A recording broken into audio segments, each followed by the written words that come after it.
Previously, Setsu got summoned to the same fantasy world for a second time with all his stats still intact. No one from the world recognized him initially, but after some hints, they accepted that he had returned. It has been 5 years since he ended the war between humans and demons, but tensions are brewing again with a recent attack from the demons. The king of the nation calls for the summoned heroes to help them fight. While his childhood friend Yuhi trains with the others, he sets off ahead to find and defeat the villain named Toma, since the evidence of this possible war implicates him. The story continues with the duo arriving at the shores of the demonic continent. Lydia is confronted by a kraken, which leads to an epic kaiju battle. Setsu sits on a rock nearby cheering the fight like it is a WWE cage match, while Ruri sits there terrified. The girl shouts at Setsu to stop spectating and help when it seems like the kraken is taking the upper hand.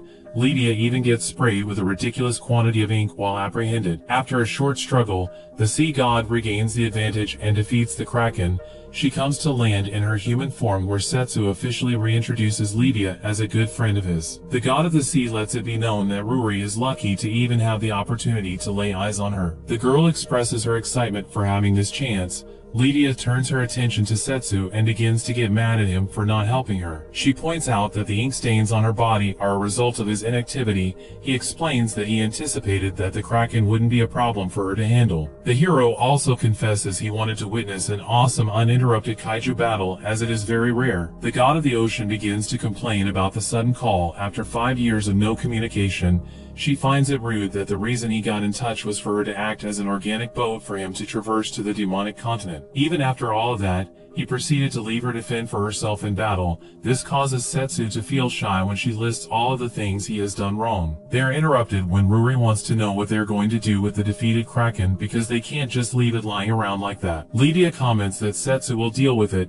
The guy looks on shock that the responsibility has been placed on him. He thinks outside the box and makes squid rings from them. After some time, the first batch is ready, and Ruri blows on it to cool it down, but she looks at it reluctant to eat it. The girl musters up some courage and takes her first bite, and to her surprise, she loves it. Lydia also enjoys it, commenting that she has not had his famous deep-fried squid in a while. However, she prefers it raw. Setsu uses this downtime to review the fact that they have safely arrived at the demonic continent. Lydia points out that there is a fishing village nearby, and on the other side of that mountain is Evil Barrow, the Demon Lord's castle. Setsu reveals to Ruri that it's where her package is supposed to go, and comments that he also has business with its recipient. Lydia is surprised that there is a package from a human to Desistal. The ocean god remembers that Des mentioned sending the brooch out for repairs. Ruri is surprised that Lydia knows who this Desistal character is. The ocean deity is more shocked that she doesn't know who Des is. She informs her that her package is for the Demon Lord Des,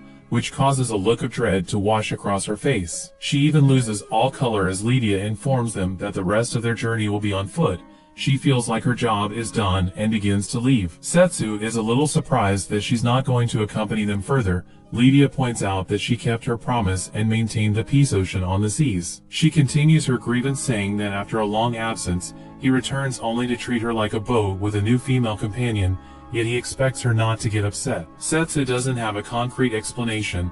His attention is drawn when some demon kids tug on his shirt. They ask if they are having a lover's quarrel, so they advise him to apologize no matter what, since he is the man. The kids jump to the conclusion that he doesn't understand female nature. Their comments begin to make him mad, so he gives them some of the squid rings and tells them to leave. The children love it and express that he should make some for their parents.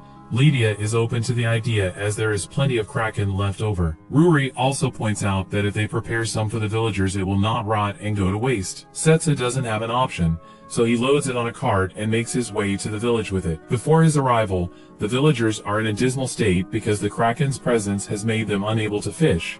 What makes things even worse is that the impending war with the humans has cut off trade. If things continue this way, their food stores will be depleted before long. One of the villagers has had enough, so suggests that they come together and fight the squid. Setsu has that heroic timing when he comes to ask permission to leave the squid around, promising that they will be eating right away. The villagers are shocked that the menacing squid has returned to them as food. Things fast forward to that evening when the villagers celebrate that the squid is dead. Setsu has a stall where he makes fried squid for everyone to enjoy. He even impresses with a display of his sword skills. All the while, Leva is given VIP treatment since she is seen as a god.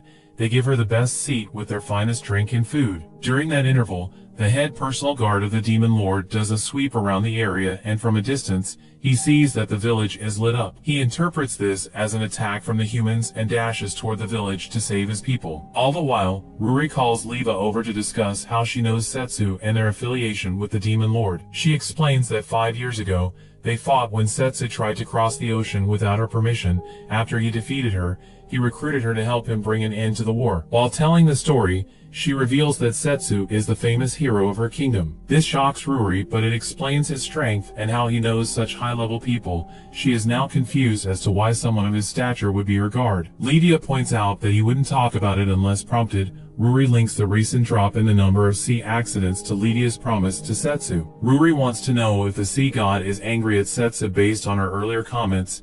She is frustrated but is happy that she gets to see him again after so long. The girl notices her staring at Setsu and comments that she must love him. Lydia tries to downplay it, stating that the god of the sea can't fall in love with a human. Their little heart-to-heart is interrupted when Vlad busts in, announcing himself ready to save the villagers from the evil humans. Everyone just looks at him puzzled. It takes some of the kids offering him squid rings before he realizes that there is no danger. After some more partying, Setsu hangs the sign telling people that he is sold out, but at this point, things have begun to die down a little. Lydia gets fresh fish by the dock as Ruri sleeps on her.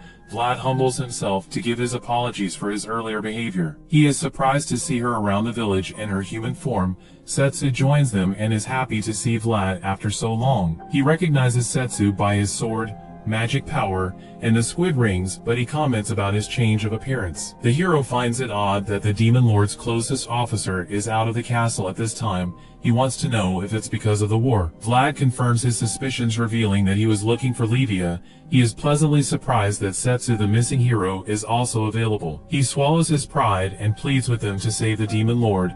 Vlad explains that Desistal is being asked to marry a man named Terran. Lydia doesn't see the problem with that, but the head guard reveals that it's not a good arrangement because the Demon Lord is being subjugated through a curse. Setsu makes a good point that she should be able to shrug off most curses.